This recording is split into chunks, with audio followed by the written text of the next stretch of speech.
Yeah.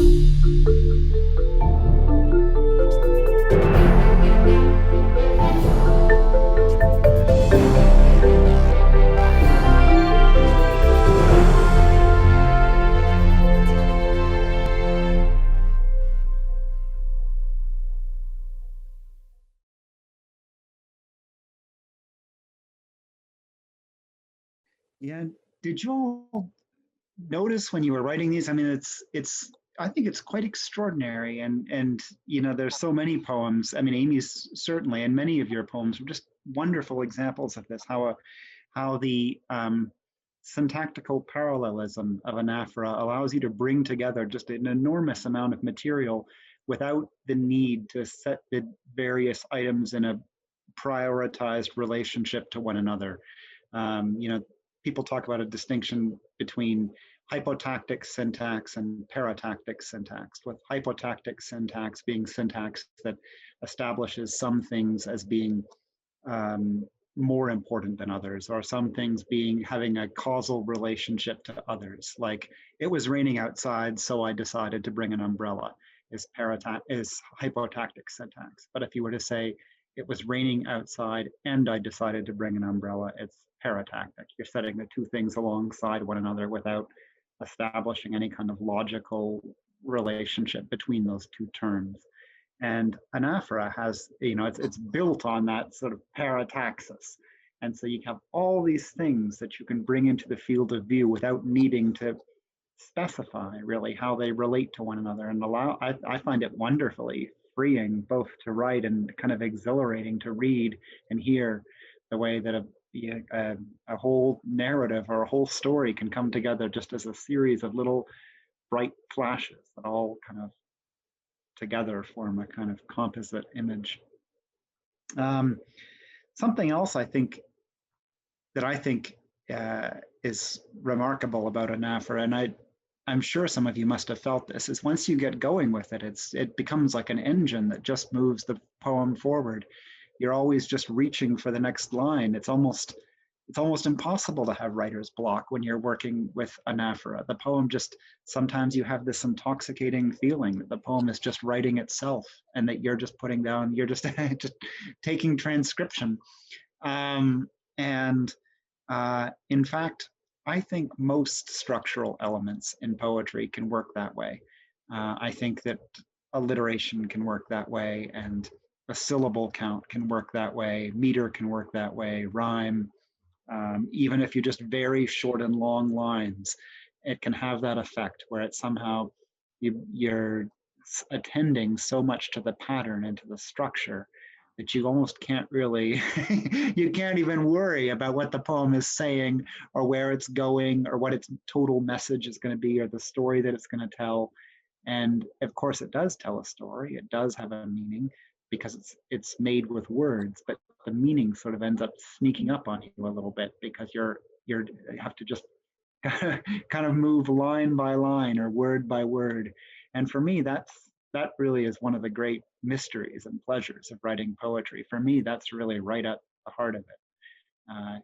Writing a poem is that you're just building this thing, making sort of one almost technical choice after another, and yet the meaning nonetheless is seeping into the poem. And of course, because you're the one writing it, the meaning is saturated with all of your own obsessions and your own feelings and your own frame of reference. Would there be a context in which I would use hypotactic syntax instead of using paratactic syntax? Right, yes. Absolutely. No, I mean, I often will open a course with the hypotactic, the paratactic syntax or anaphora, just because I think it's such a great illustration of this principle of writing of how a poem can operate within some kind of structural element. But there really is an infinite variety of ways in which a person can write a poem, and some of great poems like many of Shakespeare's sonnets, for example, really are structured as arguments. And of course, there are so many poems like, lines composed a few miles above Tintern Abbey that are both a story and an argument and lay it out with great precision. Um, I mean, the sort of deeper and fuller answer, I think, is that you always want, I mean, you really want to deploy the full resources of the language. You want to use, I mean, just as a painter would use, might use one brush stroke for a certain piece of work or in a certain part of a piece of work, and use another brush stroke in a different part or for a different piece of work. So it is for poets, I think, that you really want to use the full range of tools that are available to you. But in the context of a creative writing class, often I'm just trying to highlight individual tools and show what they can do. I think so. I mean, I think that they do reinforce one another. So the structure tends to have an influence. I think the structure does tend to have an influence over um, the mood or the rhythm or the sort of expressive character of the poem, but then it feeds back. I sometimes, I mean, as a practical example, sometimes I'll write a poem and I think, all right, well, I'm going to maybe just write a poem using only 1 and 2 syllable words, and I'm going to end every line on a rhythmically stressed syllable, and I'm going to use a lot of hard G and hard K sounds just because it just because those are the tools that I feel like we're working with in that moment. And then I'll start working on it. I'll go, oh my gosh, this is an angry poem. There's a lot of angry thoughts are coming into this poem that are just getting suggested by the short words and by the hard fricative K's and G's. And then at that point, then I have a decision to make, right? Do I want this to be an angry poem? In which case I might decide to make the rhythm work even more in that direction. Or if I might think, no, it's too much. That's not what I want. It's not that's not what I want this poem to be like. Then I can pull it back a little bit and change up. Yeah, I can change up the mood. And one of the ways that I can change up that mood is by making different formal choices. But I think titles are important. But I think meaning, of course, is important to a poem. But I think that um, for me, it's always just a question of deferring it. It's not that I want to keep the meaning out or would want my poems to be untitled, though of course many great poems are untitled. For me, it's always just a matter of not deciding too early. Yeah. All right, this poem, actually, this first one I want to show you is a great example, I think, of what we were just talking about. This poem is such a treat for me. Every time I hear it. I'm not a particularly religious person, but the poem, it seems to me, is a religious poem. And I always have this vicarious experience of religious joy or rapture when I hear this poem. All Creation Wept by Melissa Range. And not just those disciples whom he loved, and not just his mother, for all creation was his mother, if he shared his cells with worms and ferns and whales, silt and spiderweb, with the very walls of his crypt. Of all creation only he slept, the rest awake and rapt with grief, when love's captain leapt onto the cross, into an abyss the weather hadn't dreamt. Hero mine the beloved, cried snowflakes, cried the moons of unknown planets, cried the thorns in his garland, the nails bashed through his bones, the spikes of dry grass on the hillside, dotted with water and with blood. Real tears, and not a trick of rainlight blinked and blurred onto a tree, so that the tree seems wound in gold. It was not wound in gold or rain, but in a rapture of salt, the wood splintering as he splintered when he wept over Lazarus, over Jerusalem, until his sorrow became his action, his grief his victory, until his tears became a rupture in nature, all creation discipled to his suffering on the gilded gallows tree. The wood which broke beneath the weight of love, though it had no ears to hear him cry out, and no eyes to see.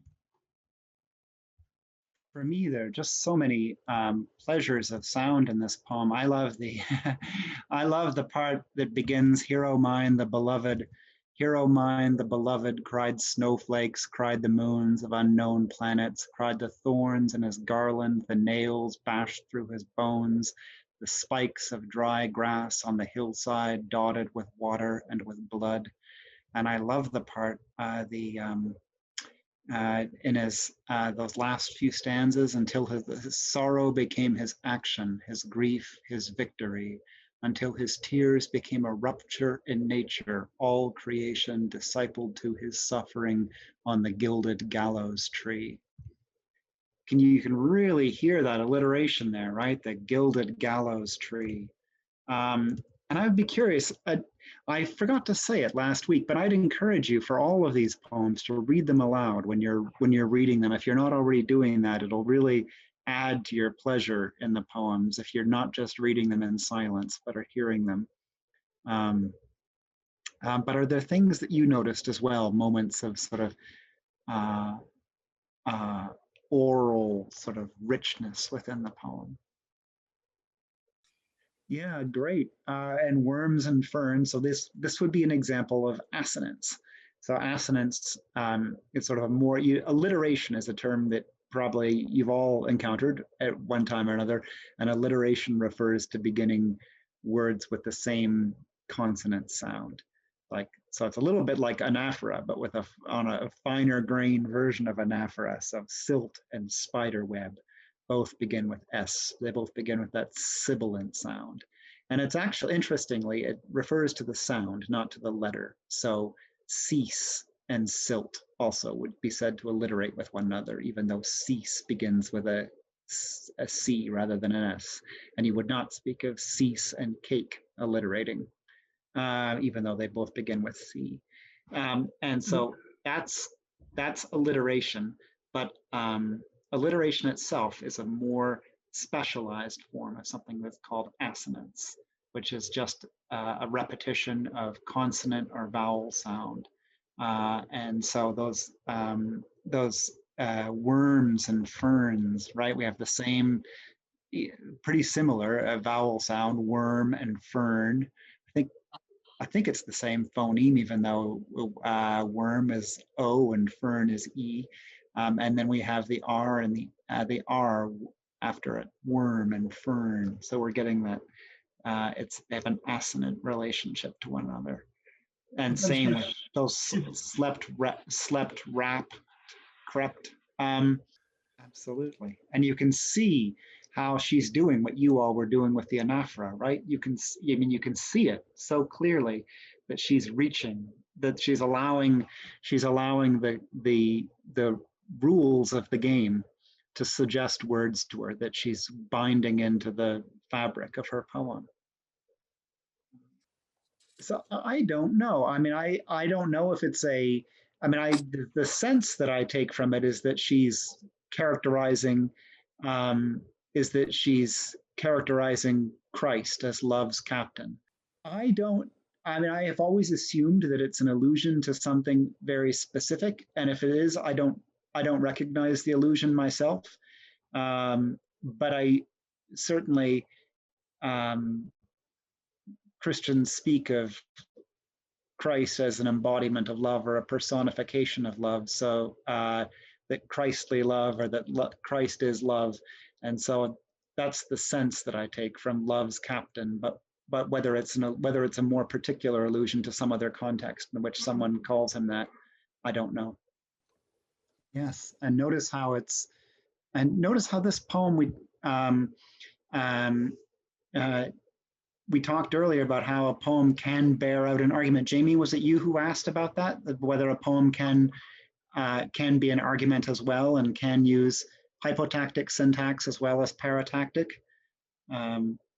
This poem certainly, it seems to me, is operating in that mode, even though it's got all of this, it's got moments of anaphora, it's got moments of syntactical parallelism, and list cataloging, and yet it's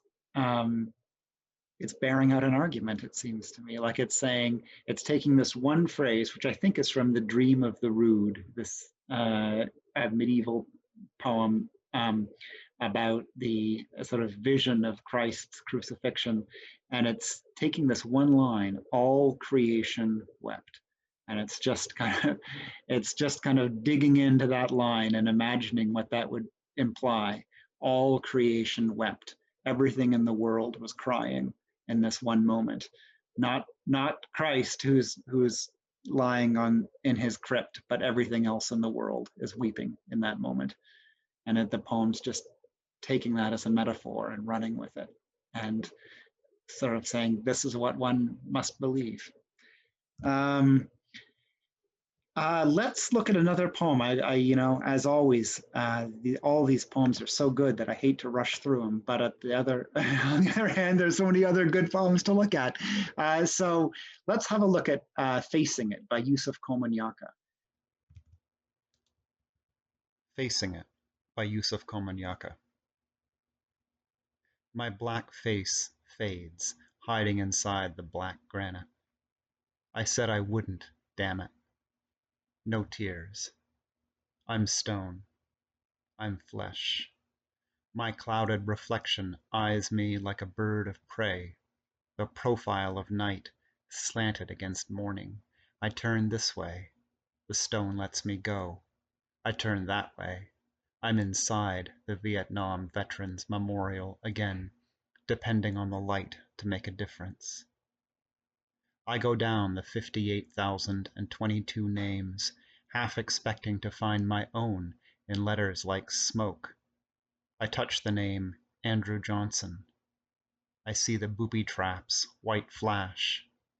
Names shimmer on a woman's blouse, but when she walks away, the names stay on the wall. Brushstrokes flash, a red bird's wings cutting across my stare. The sky, a plane in the sky. A white vet's image floats closer to me. Then his pale eyes look through mine. I'm a window. He's lost his right arm inside the stone. In the black mirror, a woman's trying to erase names. No, she's brushing a boy's hair. So a very different poem, very different kind of poem from All Creation Wept. What are things that you immediately notice about this one? And I'll just say right away that the uh, assonance and consonance and alliteration are sort of the theme for today, but they're not the only thing that we can talk about. Of course, we can talk about other things. In this poem there, you'll notice that they're operating, but they're operating in a much more inconspicuous way than they are in All Creation Wept. And that's something to keep in mind too, that with any poetic device that one can use, you can use it in such a way that it's very prominent, but you can also use it in such a way that it's a more subdued presence. That is a great question about the line, and if we had more time, if this were a 10-session course, I would absolutely want to devote a full week to talking about the poetic line or more. But just to give you a very quick answer to that question, prior to the 20th century, almost all English language poetry was written, well, from the 14th century till the end of the 19th century. Almost all English language verse was written in accentual syllabic meter. So there was, that is to say, there would be a specific metrical foot that would be, and there'd be a particular number of metrical feet in each line. Often iambic metrical feet, but not always, like sometimes anapestic or trochaic. But the line in that context was counting out a specific number of feet, and that's what the line did. And if you had rhyme occurring at the end of the line, as many poets did, then the line would signal not only the intervals at which the rhyme would occur, it would also signal the count that was being measured out in each line of feet. But then with the sort of turn toward free verse and the sort of free verse explosion that happened at the beginning of the 20th century, there became this open question. So if the line isn't counting metrical feet, what is it doing? What can it do? And so there isn't a uniform answer to that question, but one thing that poets have, many free verse poets have thought about with the line is that the line controls the reader's sort of temporal and logical experience of the poem. Just in the exact same way that Laura pointed out with all creation wept, that the line ending on that word wound kind of creates this double meaning between wound and wound, that the line is a way of sort of parceling out the words, parceling out the meaning bit by bit by bit. And that can align with parts of speech. If you break it after a comma or after a period, then it's kind of just reinforcing what the syntax would be doing anyway. But if you enjam, which is to say ending the line in a place that wouldn't normally take any emphasis, then you're creating an additional kind of secondary system of punctuation operating within the poem. And that can kind of operate in tension with the pauses that are created by punctuation. Does that make sense? If you're interested in that subject, there's a wonderful book on it. It's called The Art of Syntax by Ellen Bryant Voigt, and that'll give you a much fuller treatment of the subject. And also The Art of the Poetic Line by James Longenbach is another really great treatment of that question. And it is. And something I find very moving about it too is that for me, there's this very subtle but very strong and moving, powerful, engagement with the question of race in America in this poem. And the poem begins with "My black face fades," right? And then there's the white vet down there, and towards the end of the poem, and the white vet seemingly looks through him. Right.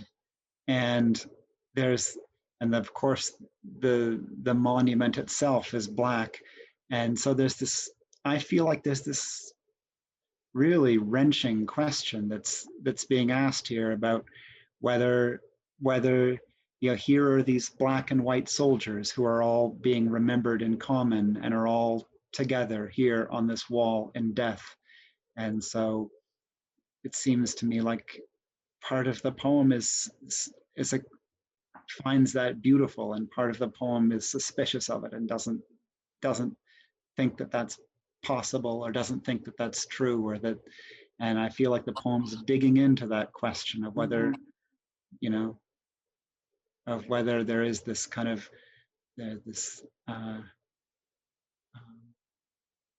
this union of these black and white soldiers in death, or whether the inequality persists even in this context.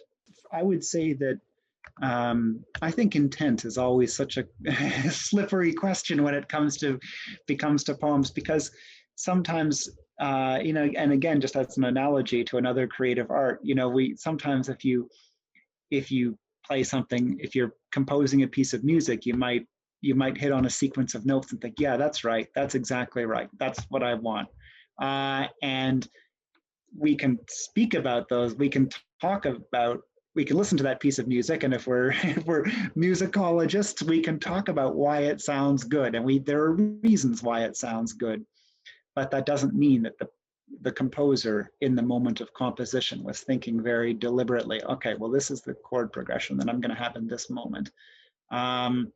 Maybe, but in some ways, it's the poet is translating feeling onto the page, and so then these devices are the signatures of the poet's technical choices, and you can't know. Sometimes it's clearly intentional, sometimes it's probably serendipitous, but it's hard to know. But some things that I would point out are like granite and damn it. For example, right at the beginning, we have that kind of slant rhyme. My black face fades. And for me, that face fades, my black face fades, creates kind of this moment of alliteration right at the beginning, hiding inside the black granite. I said I wouldn't, damn it. And so there's this kind of assonant relationship between granite and damn it. No tears, I'm stone, I'm flesh. My clouded reflection eyes me like a bird of prey. The profiles of night slanted against the morning, slanted against morning. So for me, I hear the prey, profile, flesh reflected. So, but as I say, it's a lot more subdued than in the Melissa Range poem. It's just this sort of light stitching that holds each line to the next. I suspect it is intentional, but I think that certainly when I'm writing a poem, and I think a lot of poets do this, I just write them out loud. And I reach for the word that sounds right. And so there's a reason why it sounds right, but I don't sit down and map it out, consonant by consonant or vowel by vowel. I find the word that has the rhythm or the melody that I want. Does that make sense? Yes. Thank you. Yes.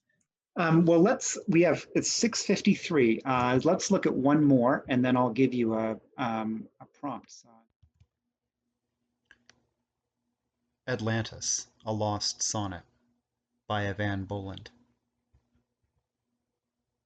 How on earth did it happen, I used to wonder, that a whole city, arches, pillars, colonnades, not to mention vehicles and animals, had all one fine day gone under? I mean, I said to myself, the world was small then. Surely a great city must have been missed. I miss our old city. White pepper, white pudding, you and I meeting under fanlights and low skies to go home in it. Maybe what really happened is this. The old fable makers searched hard for a word to convey that what is gone forever, and never found it. And so, in the best traditions of where we come from, they gave their sorrow a name and drowned it. I think you anticipated my answer right there with your comments about the sonnet. I mean, to me, it seems, again, this is just what it suggests to me. I'm not speaking with any particular knowledge or authority on this point, except that it seems like an English sonnet, like a Shakespearean sonnet, except everything is kind of askew and everything's all just gone a little bit wrong. And the lines aren't the same length as one another, and some of the rhymes, like found it and drowned it, are internal rhymes, so that you get the sense of this rhyming couplet closing off the thing, except that part of the rhyming couplet's buried in the middle of a preceding line. And some of the line, the ending on prepositions, it's like the whole thing is just kind of tilting and falling apart. And for me, it's almost a formal metaphor for this, just things going wrong, things breaking down. And the lost sonnet is like, you have this idea that the poem was meant to be a sonnet. I mean, whether that's true or not, who knows? But you have a sense that it was meant to be. The title suggests that it was meant to be a sonnet, and then it all just went wrong. That's how I take it. Now it's 6:59, so let me just jump in quickly and say, I'm going to give a prompt in case anyone needs to go sharp at 7. I'm perfectly happy to hang out and chat for a little bit longer. I'm not in a rush. Morgan, I know that I don't want to keep you late either. So if you need to go, you can, by all means, feel free to make me the host and and go if you like. It's perfectly fine with me if you'd like. And if anyone else needs to go, here's the prompt. The prompt, I want you to think about I'll pick a bunch of words, pick 6 words whose sound you like. Really pick them because you like the sound. And then I want you to think about words that have some phonetic relationship to those words. Slept and dreamt, for example, both end and t's. Moon and lute both have a long O sound. Village and willing both have an IL, short I followed by an L. Um, Amazing and skating both have a long A and end in ing. So just think about words, find a few starter words, like give yourself 6 different streams, give yourself 6 words that you just like, you like the way they sound. And then with each of those words, just try to riff and get like, say, 4 or 5 cousins to that starting word for each of those 6 words. You'll end up with like 30 words. And then write a poem where you use most of them. And so just try to braid them together in whatever way pleases you. That's the assignment for next week. And please also, if you'd like me to send out your poem, please send it to me. Or actually, Morgan, would it make more sense for people to send the poems to you rather than send them to me and me sending them to you? Whatever is better for you, Morgan, works for me. Yes, and look at you know, I mean, I know not to geek out on, on the technical stuff, but look at colonnades and all. Look at had all. I mean, I think that's such a great use of assonance there. Colonnades and had all. So the call and all rhyme with one another. That's what's called an apocopated rhyme, where you're rhyming one syllable in a word against a syllable in another word. And obviously there's, you know, assonance and apocopated rhyme can easily become overlapping categories, but and look at had and colonnade.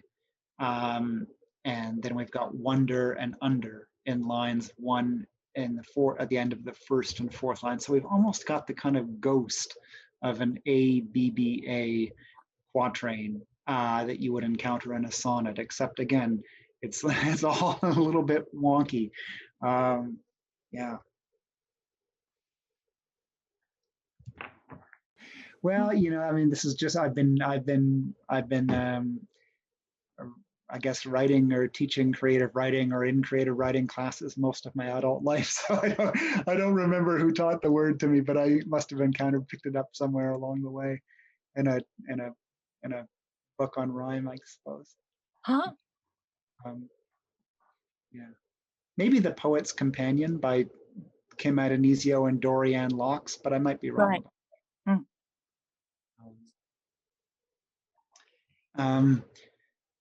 I love the transition in this poem. You know, this is, I find it very, I think that just the narrative structure of this poem, it's, again, I'm sort of branching away a little bit from the subject of consonant and vowel sounds, but I think it's so kind of bold and at the same time understated in how it move and how the speaker's sort of intent seems to shift from stanza to stanza.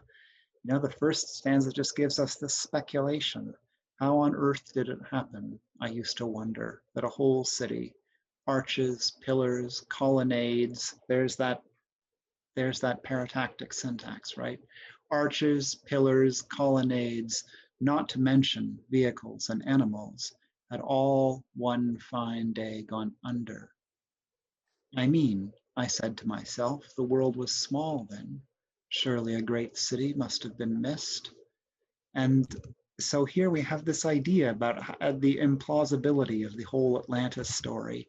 And this is in the first 6 lines. But then look here, we get this transition. And it too is a little bit askew, isn't it? You'd think that would be the beginning of a new stanza, but no.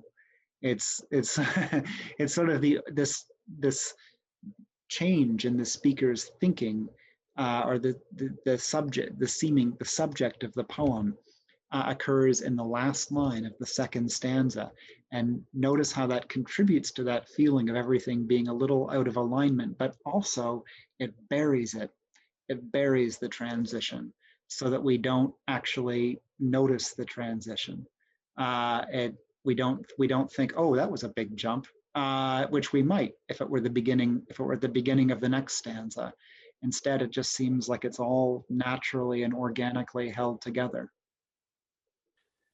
And actually, I think that is true as well of that moment that you brought up earlier, Laura. Maybe what really happened is this.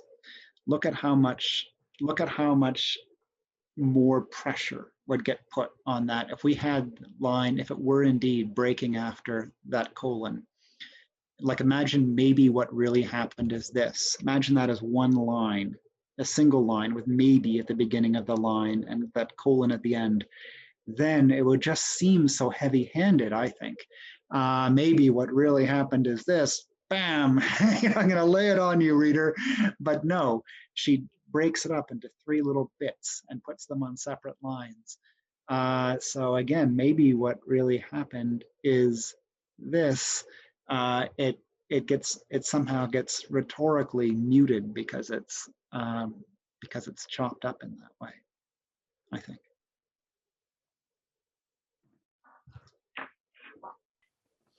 I do. I mean, I've worked in a lot of different styles. One of the ways that I keep it interesting for myself is to try to think of something that I haven't done or haven't done lately. But yeah, sometimes I mean, I had one poem that I thought, oh, I think I have a tendency to end all my lines in stressed syllables.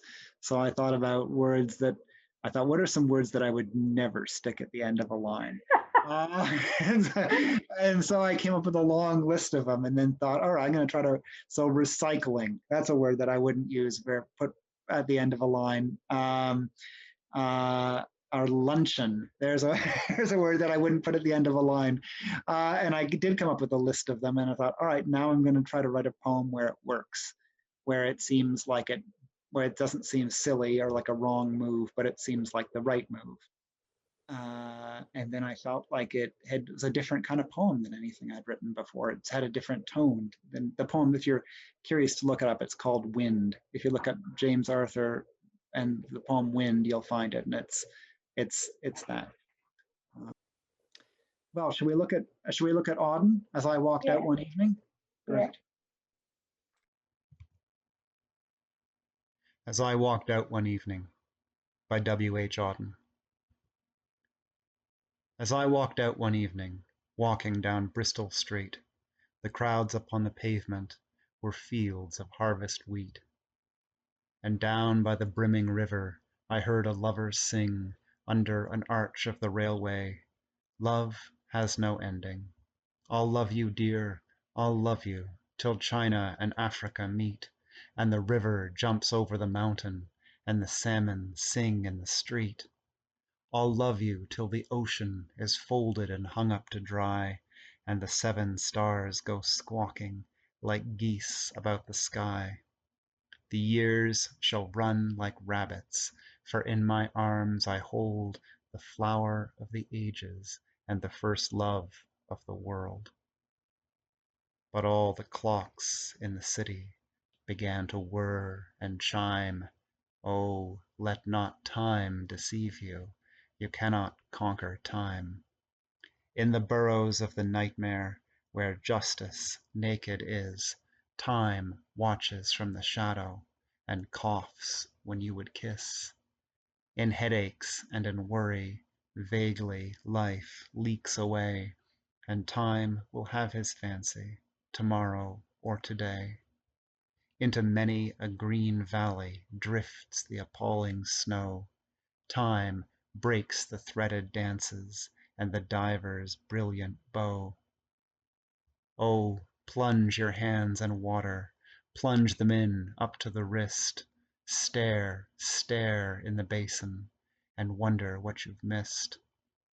The glacier knocks in the cupboard, the desert sighs in the bed, and the crack in the teacup opens a lane to the land of the dead, where the beggars raffle the banknotes, and the giant is enchanting to Jack, and the lily-white boy is a roarer, and Jill goes down on her back.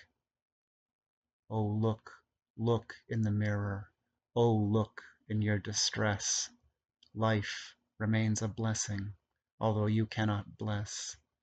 Oh, stand, stand at the window as the tears scald and start, You shall love your crooked neighbor with your crooked heart. It was late, late in the evening. The lovers, they were gone. The clocks had ceased their chiming, and the deep river ran on. So this is a poem that's in a much more classical mode in many ways. Now it's not in accentual syllabic meter. It's in what's called pure accentual meter. Um, so accentual syllabic meter, and we'll talk a little bit more about this next week. Accentual syllabic meter is where you have a specific metrical foot. You have a specific number of syllables in the foot, and you have a defined stress relationship within that group of syllables. So an iamb is the most common one. Unstressed syllable followed by a stressed syllable. So a line of iambic pentameter, 5 iamb, penta for 5, 5 iambs in a row, unstressed, stress, unstressed, stress, unstressed, stress, and then 2 more iambic feet, unstressed, stress, unstressed, stress. But and you can have what's called a dactylic verse where you're counting dactyls, which is stress, unstress, unstress. But here something's being counted. Stresses are being counted, but syllables are not. So there are 3 stresses in every line. Now, maybe I'm odd and side could be tricky. So there might be an occasional line with 2. There might be an occasional line with 4. But basically, and I should probably have gone back and checked before saying this, but basically we've got 3 stresses in each line. But syllables aren't being counted. So you've got, you'll notice that the lines are really different from one another in terms of how they sound. Donna did a beautiful job reading this, and you can hear how that rhyme with the holding the second and fourth lines of each stanza together, or strong rhyme in most cases, really strong, clear rhymes. But notice how the lines themselves are rhythmically quite different from one another. Oh, here we are. Okay, so look at the diver's brilliant bow. That's about midway down the poem. It's at the end of the the stanza that begins, into many a green valley. Into many a green valley drifts the appalling snow. Time breaks the threaded dancers and the diver's brilliant bow. Well, so if I were scanning this, I would put stresses on the first syllable of many, and I'd put one on green, and I'd put one on the first syllable of valley. And then in the next line, I'd put one on the first syllable on drifts, and then on the second syllable of appalling, pall, and then one on snow. And then now this is a tricky one. Time breaks the threaded dances. It's tempting to say that we've got 4 stresses there. Time, breaks, thread, and the first syllable of dances. Except sometimes when you have 2 stresses right next to one another, you can say that one stress is overshadowing the other, that stress is relative. And so that time makes, if we either hear time breaks the threaded dances, that the stress on breaks is so emphatic that time ends up not really being stressed by comparison. I mean, this is we're kind of getting into murky waters when we talk about this in the case of accentual poetry, but that's how I would scan it. I would hear breaks, the first syllable of threaded, the first syllable of dances, and then diver's brilliant bow. First syllable of divers, first syllable of brilliant, and then bow. But you can see that if you actually count the number of stresses, you've got it's highly variable where the stresses fall within the line. Rhyme, and so rhyme is has an effect of creating moments of sort of rhetorical unity between the things that it connects. It punches home a point when you rhyme one thing with another, and so they searched for a word to convey that what is gone forever and never found it. And so in the best traditions of where we come from, they gave their sorrow a name and drowned it. Well, look at how listen to how the found it and the drowned it kind of punch that point home at the end. Here, the rhyme's doing that, but it's also getting muted and made complicated by the variation within the individual lines. Does that make sense? One would usually speak of that. It's hard to know without any more context than we have here, but I would say that they suggest allegory. That in other words, justice as being, it's as if justice was the sort of a figure who represents justice, like and time, like Father Time, is a personification of time, or an allegory in the sense of being a figure who represents time. And I think it's sort of, that's picked up a little bit by Flower of the Ages too, that these all of these things. Auden,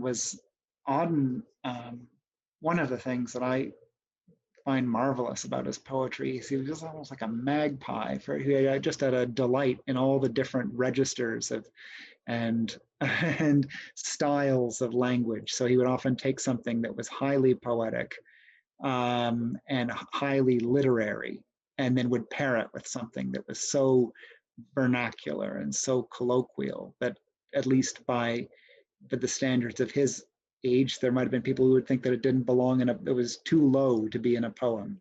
But I feel like it's to me, there is this, it does suggest Mother Goose and fairy tales, and there's this childlike wonder, but there's also kind of an innuendo, kind of a nasty innuendo running through some of these lines too.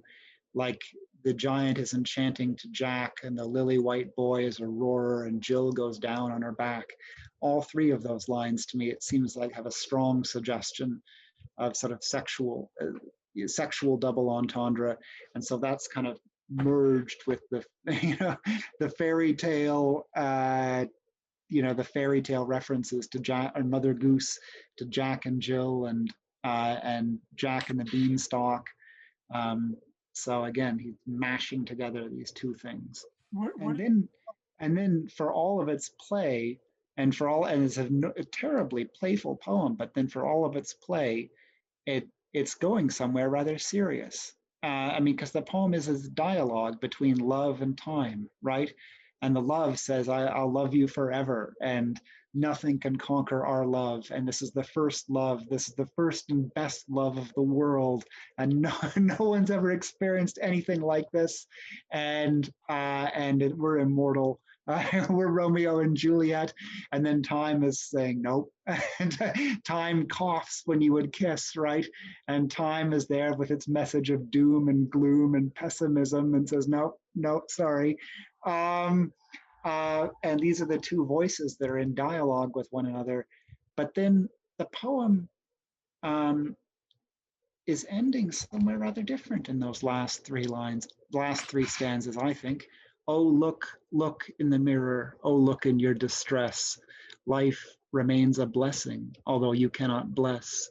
Oh, stand at the window as the tears scald and start. You shall love your crooked neighbor with your crooked heart. I feel like the poem sort of lifts up into this really idealistic and moving register there at the end, where it seems like it's